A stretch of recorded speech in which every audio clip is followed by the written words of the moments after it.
being an outsider coming in, and we bought a sight unseen in this area, we heard a lot of horror stories, and Aurora has a particular reputation, online, the neighborhoods, and we've experienced none of that. Is there anything being done on the governmental level to combat that? Yes. Anytime you are in an urban area with a bunch of people around, there is crime, there are challenges, but I think, our reputation far exceeds the reality of what's going on here. I find this to be a friendly, safe neighborhood, and I think most people do. That's exactly what we've experienced. Right. But what in particular is the city doing, to keep the area safe? Yeah.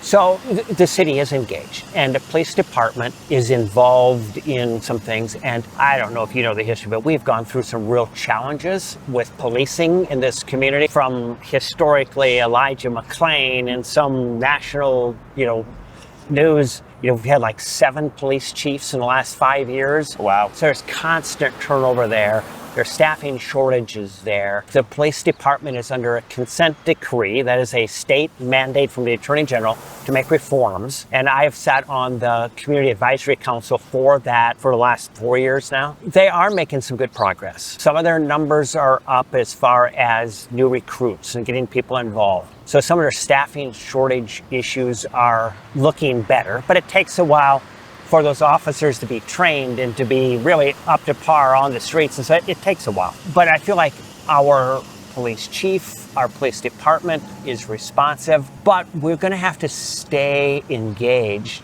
to make sure that when they have staffing increases, when they have the ability to do some of that, it doesn't get lost and shuffled to other parts of town.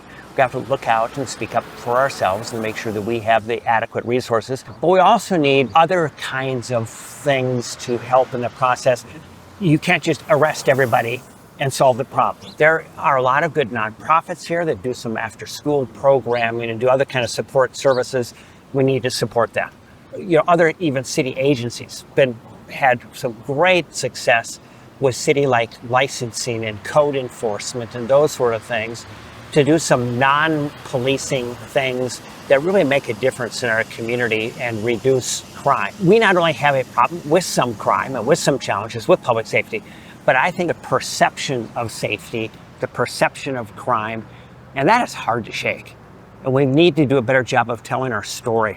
Just the story that we're talking about here today, that this is not overwhelmed by crime. Right. We don't have all these bad people roaming the streets here, that there are some issues that need to be taken care of, but there are a lot of really good, well-intentioned people, hardworking people trying to take care of their families, and those stories need to go out too. Yeah.